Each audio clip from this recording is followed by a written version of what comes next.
Now, let's get talking about the hashtag no to Galamsey. As you are aware by now, the BNI, JoyNews, has intercepted a report, confidential report by the BNI, which speaks of official complicity in the Galamsey business. So the question I am asking is, what does the BNI do when it catches chiefs, MPs, and state officials in Galamsey?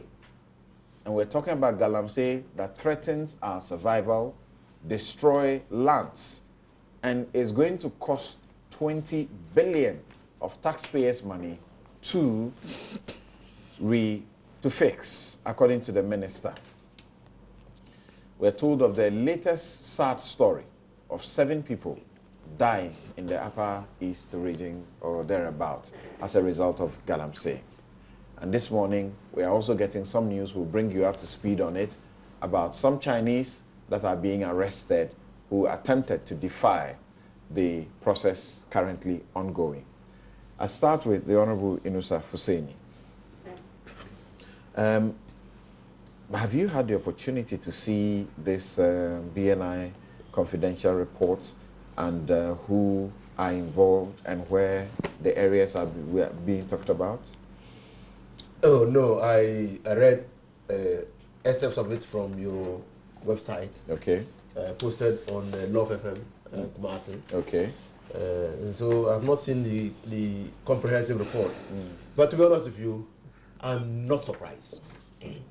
I'm definitely not surprised because no one in this country, chiefs, politicians, opinion leaders, civil society organizations, community-based organizations, can fail to notice the blight of Galamsey on our river bodies, in the forests, the insecurity that it poses to people where activities of illegal mining or mining takes place.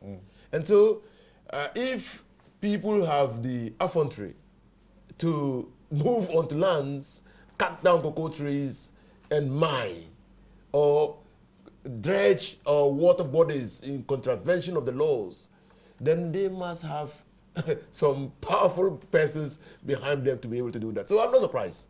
I'm actually not surprised. When I was Minister for Lands and Natural Resources, names came up. Names came up. And so to call this a confidential report, I think that's a report. It's not that confidential. Maybe the people who have been named should, probably we could say that they are confidential. I mean, how do you justify the position of a chief who has taken environmental issues seriously, but just 100 meters to his official residence, illegal activities or Galamsey activities are taking place? And I have always said, as a legal practitioner, as a lawyer, that no land in this country is free. And you know that.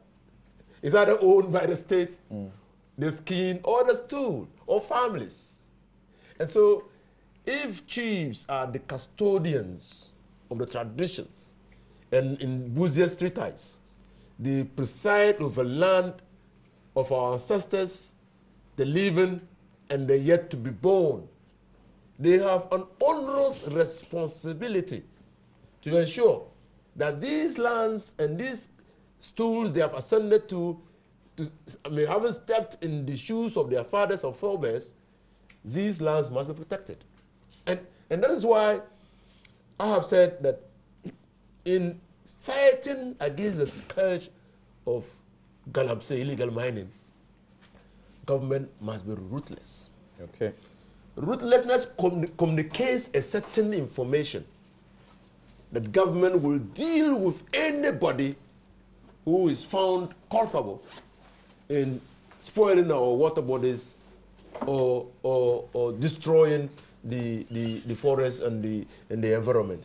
And so clearly I have believed that yes, Galamsey can be stopped. And I've now come to a position that I think that as a country, we must take a second look at small-scale mining.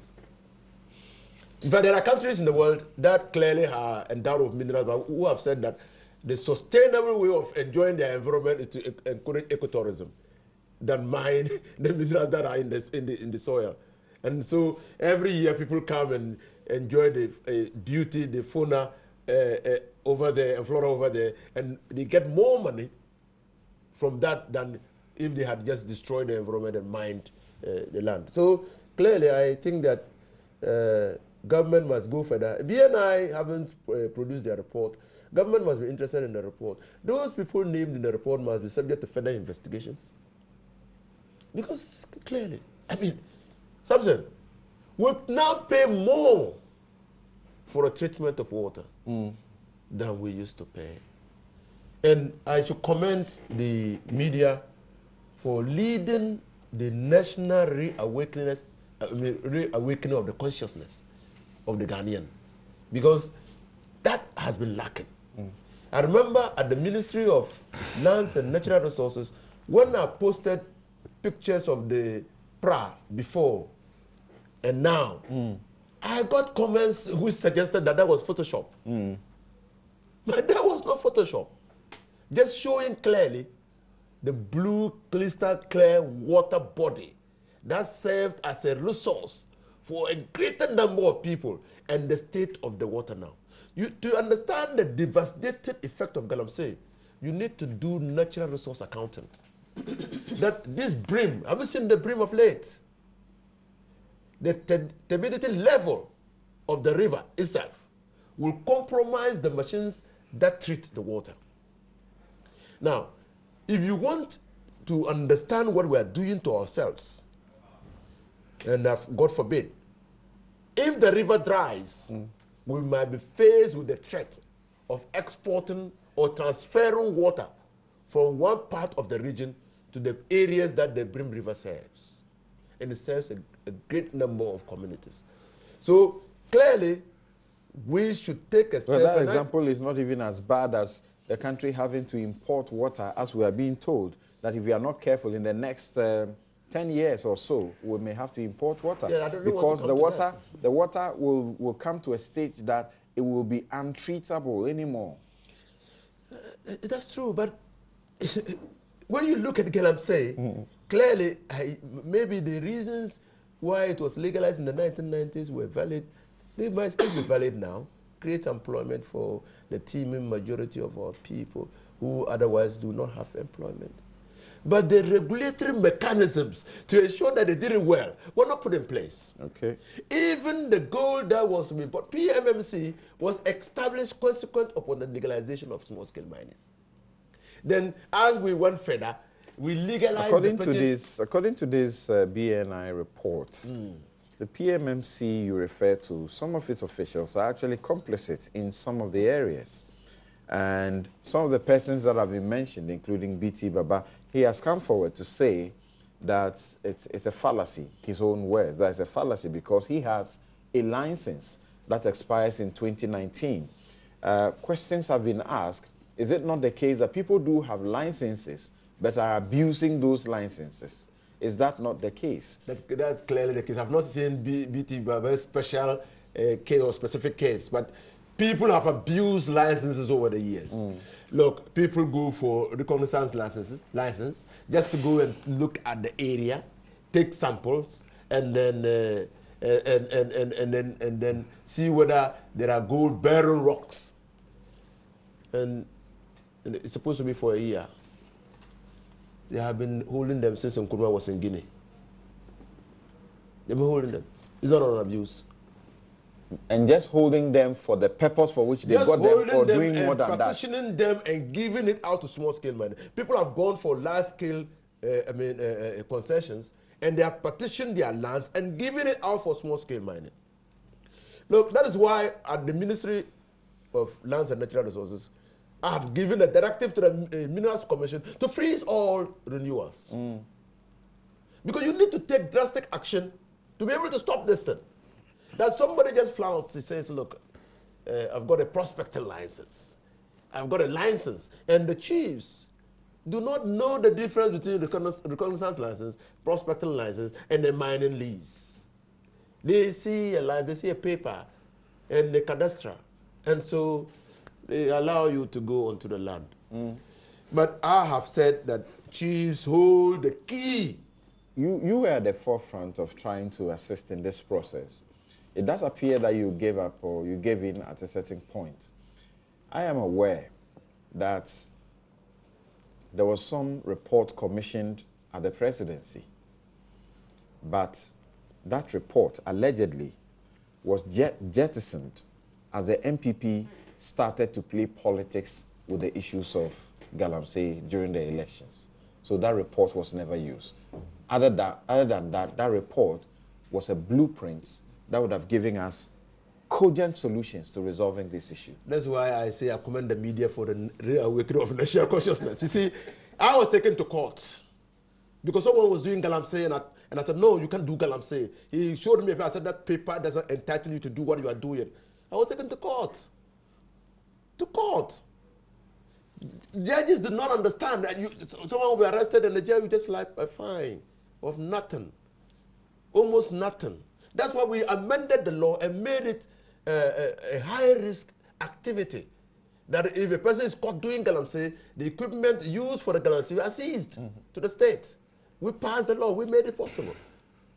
So, yes, I was not stopped from pursuing the fight against Galamsey. When at the ministry, I came to the conclusion and I discussed with His Excellency the President and the Chief of Staff that having sworn on the laws and the constitution of the country to uphold the laws of this country, I had a responsibility, so did the President, to enforce the laws. The laws prohibited non-Ghanaians from engaging in small-scale mining. And the first major step we ought to have to take is to rid the small-scale mining sector of illegalities. And that is very fundamental to show that clearly we want to make the laws work. I'll return to you to tell us what you did and whether or not you submitted a progress report of any sort, at least in your handing over to your successor, and whether same was also handed over to this new government to assist them in what they are doing now. But, Nana, the BNI's confidential report, which I hold a copy here in my hand, lists about 400,000 villages, with the exception of the Volta region and the Greater Accra region, where Galamsey is actively going on with the active connivance, publicly, brazenly, of chiefs, of state officials, of MPs, and as you may be aware now, even the Ocheni has been mentioned. You mean the report? That's the suggestions we have had, No, in the according to the report. It's in the report. That's so. I see. Well, Samson, there is only one ingredient that we need in this fight against Galamsey.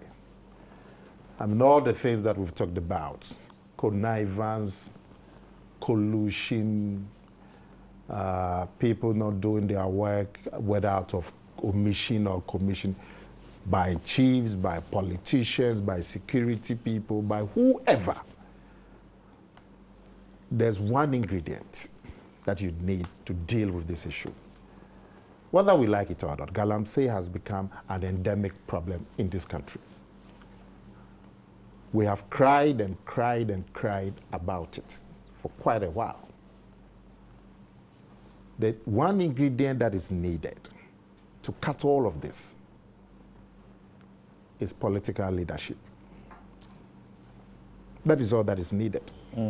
But as for the devastation and all the problems that we are having with Galamsey, we have talked about them maybe 1 million times on different programs across the country. I remember when my brother here was the Minister for Lands some time ago. I think you were the first Minister for Lands in the NDC. Yes. And I even heard him swearing that he was going to deploy drones. Well, thank you for the support. To fight Galamsey. You was the only person who supported me. Thank you. Many of us supported you. You were the only person. He understood it. You I know, was castigated. but I'm saying that, no, because people thought that you needed to get to the ground and stop talking about No, people thought I was technology. doing drones in Afghanistan. Yes. yes. The only drones they knew was Afghanistan drones. But it showed you how terrible the situation of Galamsey was way back. For a minister to even come out to say, I'm going to use drones and all, showed you how difficult the situation was. It's been 8 years, and even more. We've talked about it. We've shown the pictures. The devastation of the land, the rivers, the water bodies, the environment, our forest cover. We've talked about these things millions of times. We haven't been able as a nation to deal with this problem that has become endemic. And the only reason is that political leadership has not shown the commitment that you need to deal with an endemic problem. Fortunately, it seems that today, in the President Nanado, there is a certain commitment to deal with it, no matter the collateral cost. Very often, the reason why we haven't been able to deal with endemic problems is because of considerations of political cost. And so we allow the problem to become endemic.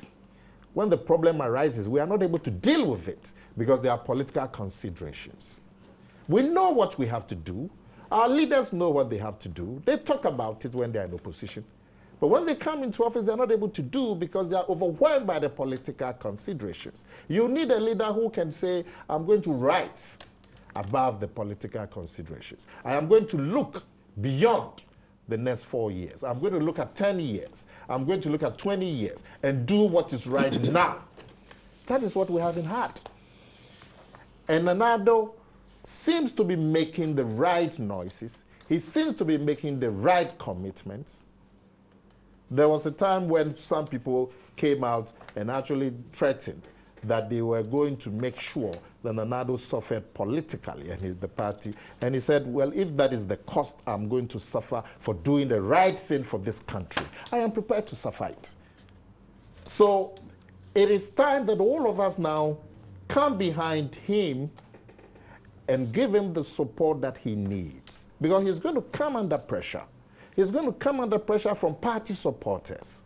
He's going to come under pressure from chiefs and all the people who are engaging in this business of Galamsey. He's going to come under a lot of pressure. So we also need to pull behind him and show him that he has the support. So I am very happy that at this time, political leadership seems to be very committed in dealing with Galamsey. And if we all provide the support that is necessary, I am sure in the next couple of months, we will put a stop to this activity that all of us have cried about. Question to ask is, this BNI report obviously must have been commissioned. Now, if the BNI report was commissioned and they did the work that they did, why are we having to intercept and talk about it rather than to have seen the necessary actions that were supposed to follow those that were implicated? And there are just a couple of people that, according to my Joy Online, as it goes through the list, has mentioned. Of course, we mentioned BT Baba, who has come to say it is not correct, but you would have expected that they would have pursued him and then he would have his day in court. They have not done so.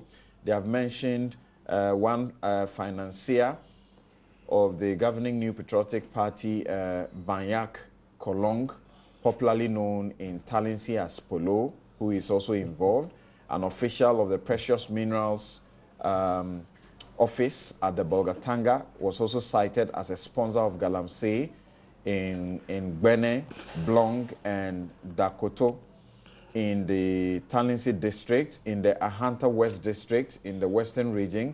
Prominent chiefs in several towns and villages were found, and when you go through this list, you found so many of them that they are being mentioned as connected. In Adewoso, Jumako, Ebura, Tunto, and Mempasem. Some chiefs and their elders are said to be the ones who are at the forefront or who are fronting the Galamsey. There's a story in Shama district in the same region, which is not different. The chief of Boko Kope, Nana Esa Muni, is alleged to be involved in illegal mining activities and a host of other things. Chief Executive Officer of Bopong Construction Limited in Western Region town of Praso, Prince John Beidu, has been cited in the report as well. The BNI said he is engaging in alluvial and surface illegal mining in the Twifo Praso, Beposo, Sechere Krobo, Sechere Dadieso, Besase, and Sechere Insuta, and a couple of others that were mentioned. I think that I need to correct this, that I've mentioned that the Ochehene, you know, he has been mentioned by some people, allegedly, and he has come forward to refute those allegations. So I missed that one up. I have not seen his name in this report, yes. So why is it that all of these have been found and we are just here, just talking about them? Well, something I don't know about this BNI report. I've heard there's some BNI report. I don't know who commissioned it. I don't know whether it's official or not official and all of that. But we've all known that there are many actors in Galamsey. We all know that. We know there are politicians, there are traditional rulers, there are security people, there are officials, public servants. We all know that the scale in which Galamsey is going on, it cannot go on if there was no collusion. It's not possible. If there was no collusion, it cannot go on. Where you have whole forest land, thousands of acres of forest land being cut down and turned into land that cannot be used, infested with chemicals and turned into mud and all of that, gaping holes and so on. It cannot go on if there is no collusion. That one, it wouldn't be possible. Okay. So what you need to cut through all of this, and let me say this again. Level. When I was referring to, it shouldn't be the Ochehene.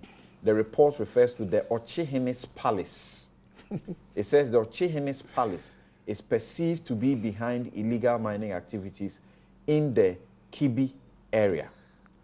Okay, go ahead.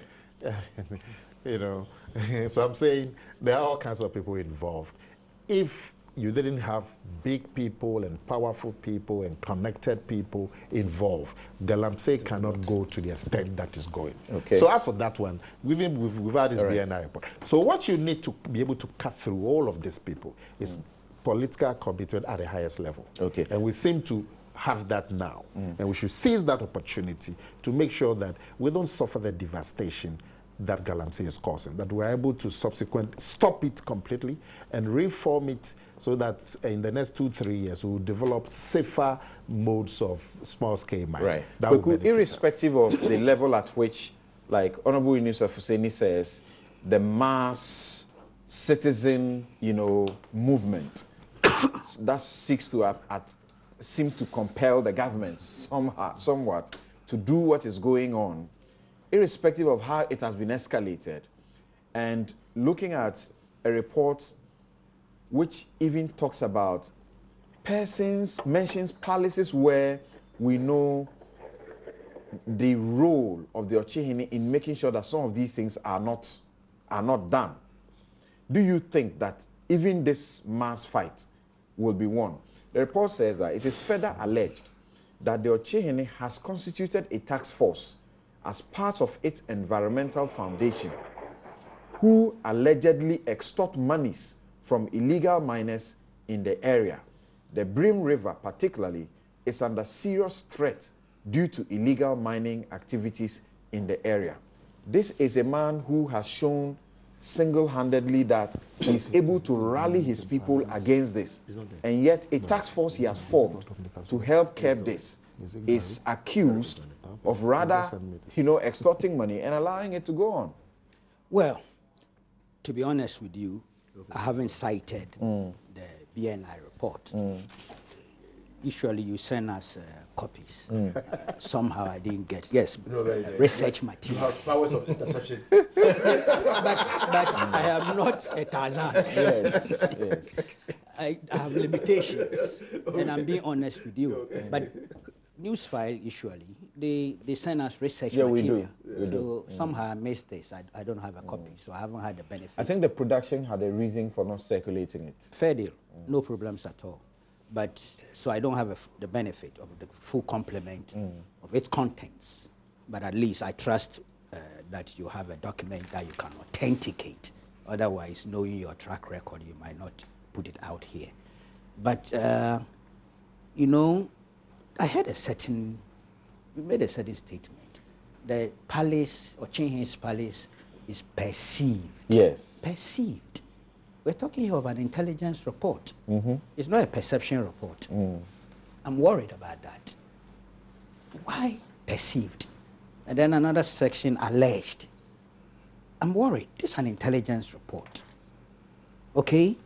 And I would have assumed that enough work would have gone into it so that we take out perceptions and allegations. Some places they are categorical. They just name the people and say they are doing it. So do it that way. Consistency is important, rather than bringing in things like perceptions and allegations when it is an intelligence agency dealing with the situation. I don't know when this job was commissioned, whether by this administration or the previous administration. I have no idea. They don't have a deadline, a time frame there. From the reports, it is easy to glean that it was commissioned by this administration. Okay. And having said that, those are my preliminary observations. I also am not naive to think that every or any intelligence document is sacrosanct. I'm not that naive. You're right. They've made mistakes before. If you can recall recent what happened in Parliament with the presidential nominee, I think a deputy minister also, that BNI report turned out to be faulty. It wasn't a right report. So even intelligence agents, including the CIA, KGB, they all make such mistakes occasionally. That's again the context within which I would want to proceed. Okay. But having said that, we all know, and Akwamia stressed it, that there are big guys involved in this business. Chiefs, security personnel, and things. Sooner than later, some evidence, some hardcore evidence will be put out there for people to see that there are elements in the Ministry of Lands and Natural Resources, at the Minerals Commission, and at the Forestry Commission. There are elements at the Ghana Immigration Service, and even the BNI, who are involved in this whole business.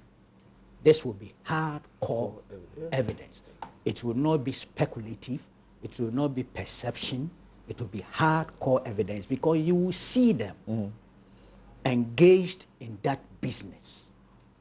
I'm telling you. Yeah, there's an area in Bui where the military is alleged by the report to have their own concession where they do they do this job. Okay, I'm not aware of that one, but I'm not out to contest it. Yeah. I'm not aware of it. So you see, for instance, the point about BT Baba. Yeah. A little, I've heard him, and I think on your station. Yes, yesterday. Yes, and I don't know.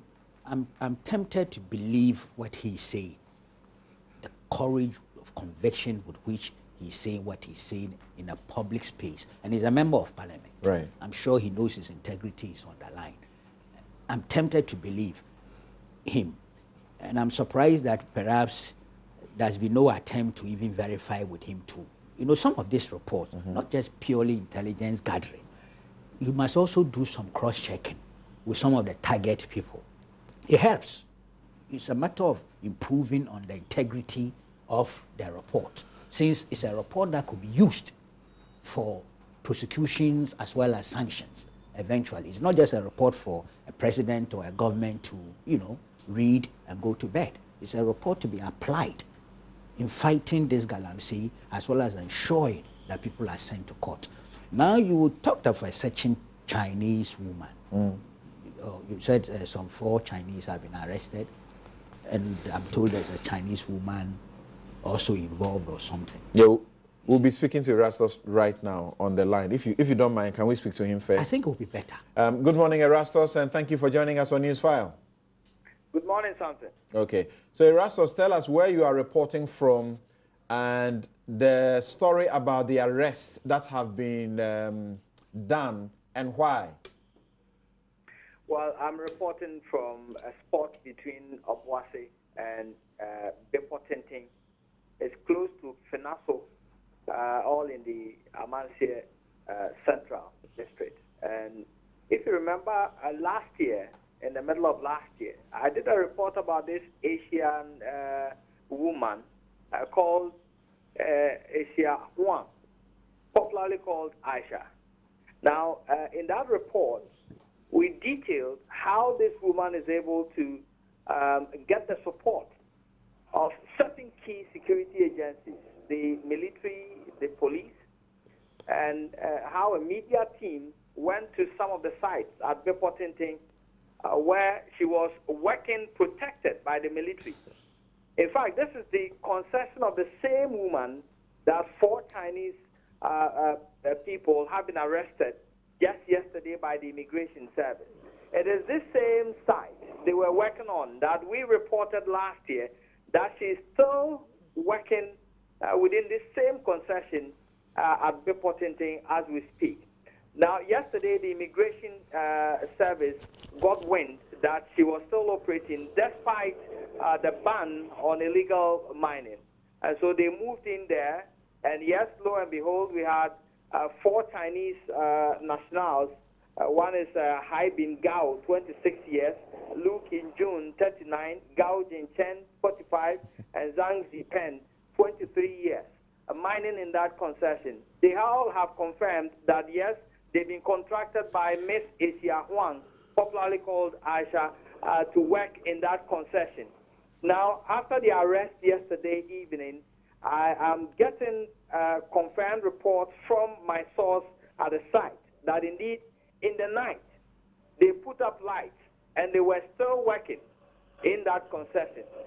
So that is the information we have now. Currently, they are in the custody of the Immigration Service at Obuasi. I'm told by the director in charge that they are sending them to Kumasi because they cannot speak to us.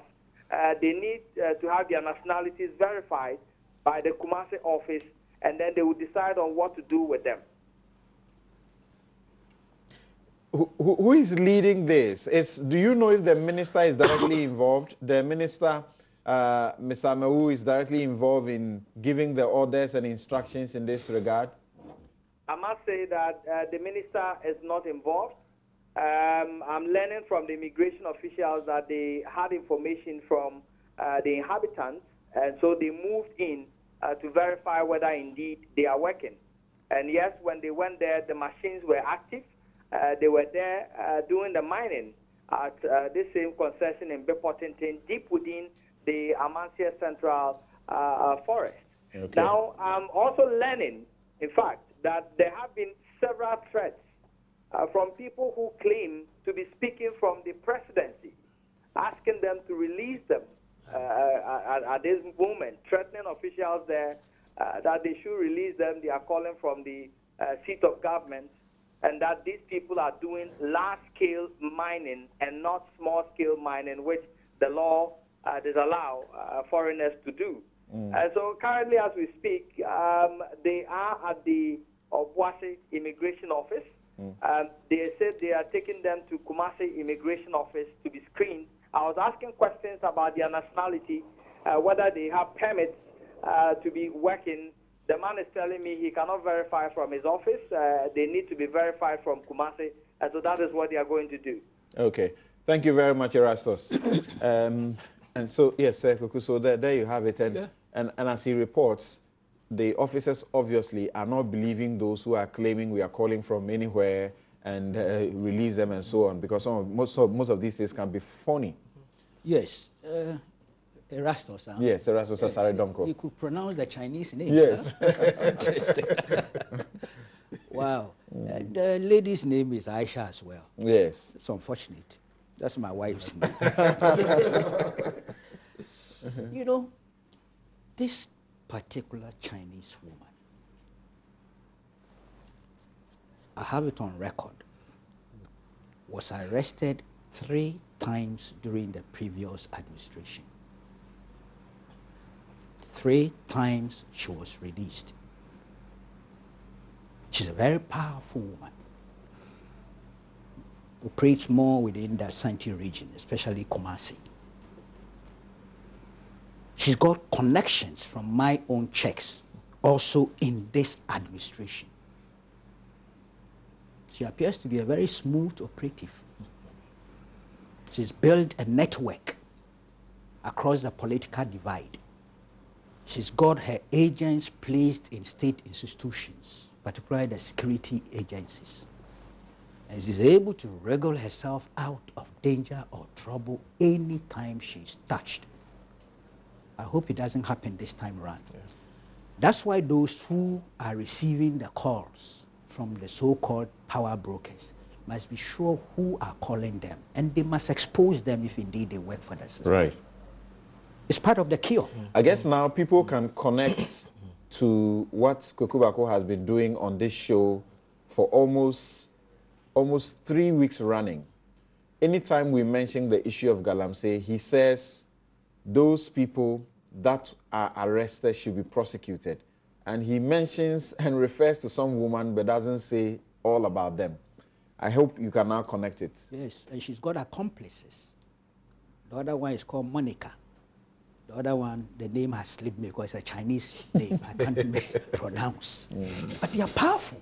Look, and you see, part of their strength is that they built up a certain system of blackmailing. They are women, so I'm not going to use certain words, and I'm not going to say certain things as to when they came into town, what they began to do, who were they, what were they, had nothing to do with Galamsey. Gradually, they moved from that particular trade into Galamsey. Look, they have,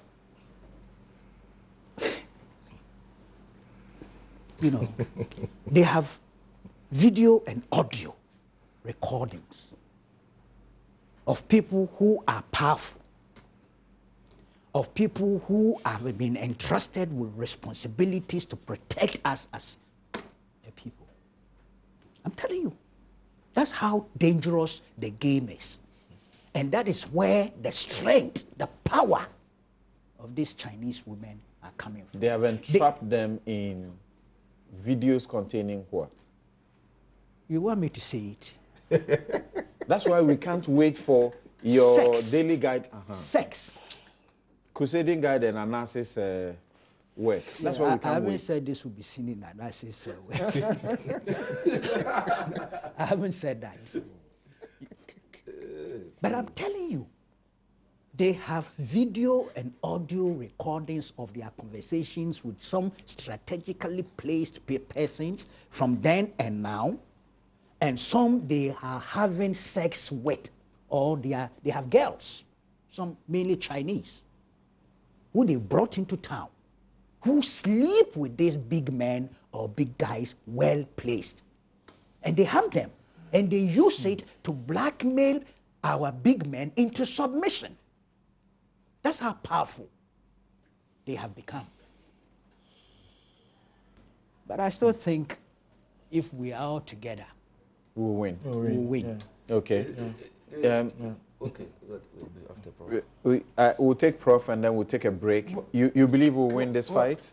I'm sure, given the kind of leadership and commitment that is being demonstrated. Oftentimes, politicians tend to pussyfooty problems. I mean, they see the problems, they initiate moves, steps, and then abandon them midway. But it seems to me that this particular administration is committed, and I commend them. I commend the media too for the efforts in ensuring that this issue is kept on the front burner of political discourse. And my heart bleeds when I hear some of these things Kweku is saying. And for the sake of Ghana, let people be blackmailed. And if we are together, like he rightly said, I mean, we should win, because this thing threatens the very existence, you know, of humanity. Right. And it is worrying. The point must be made that the minerals in the soil are our natural resources that must be mined for our development. Yes. But how do we do it in a manner that does not compromise the environment? How do we do it in a manner that ensures that we don't leave a lot of ecological footprints, you know, on the environment? And that is key. And so, but the ultimate blame should be placed on the president, because the mineral wealth of the country is vested in him. I know. And that's why I want to argue that let's not even for now look at those who are conniving. Let's not even for now look at those who are supporting and those who are playing roles. Let us look at the commitment to fighting it. There is a problem, we all agree. I think across the political divide, there is some consensus that, look, this is a problem. Okay, so let's deal with it. Irrespective of those who are involved, those who have to be prosecuted, let us deal with them according to the law. Those who have to be relieved of their posts, let us deal with them. And for once, I have not trusted politicians in Ghana since 1992. But for the first time, if the Akufo-Addo administration is unable to do anything and is able to go for our monies, those who have chopped our monies, and then also fight Galamsey, I would have a lot of respect for that regime. Did the Chief Justice not set up some courts 14 recently? courts set up now dedicated to Galamsey matters. Make them functional. Great.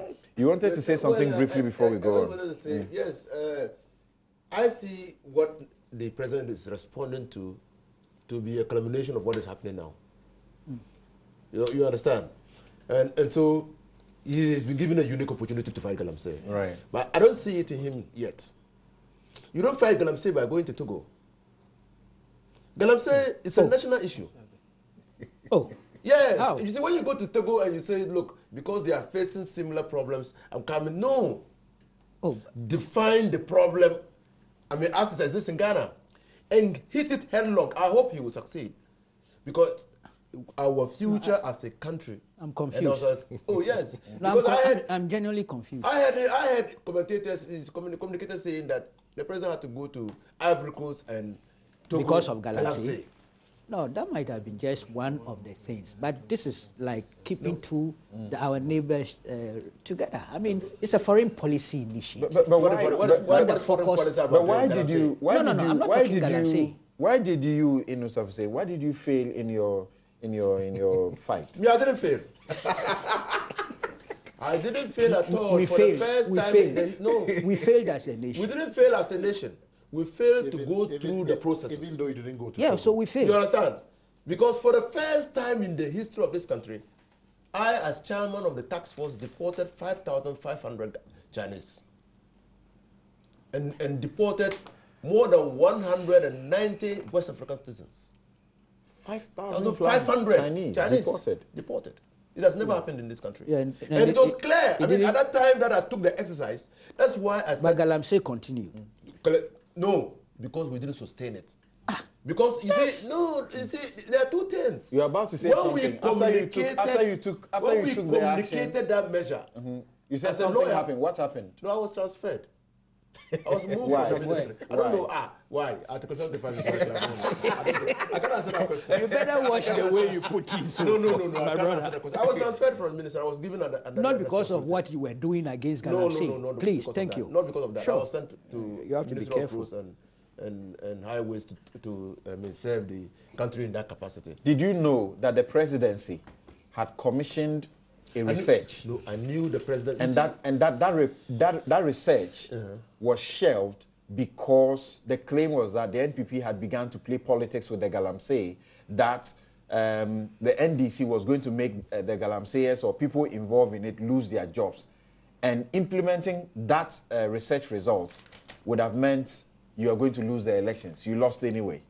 No, I know that a report was commissioned. And I know that there was a whole comprehensive program to deal with Galamsey. And I know that the first step was to use law and order. And after that, you had to get the stakeholders. We had identified the stakeholders. Including alternative livelihoods. Livelihoods. We had identified all of them. And I know that it was a comprehensive report. And I know that we were very, very intolerant of illegal small-scale mining. Okay. Yeah, so I know all those things. Okay. Akume says 1 minute, then we take a break. Thank you, Samson. I couldn't understand the reference by my brother to Togo. To Togo. Yeah, completely out of it. I had it. Some of these things, even if you heard it, you must apply your own experience. No, it was playing mischief. No, I don't know if it's mischief, but I'm saying that. I had that it was a Togo to fight Galamsey. No, I'm saying that we all hear a lot of things.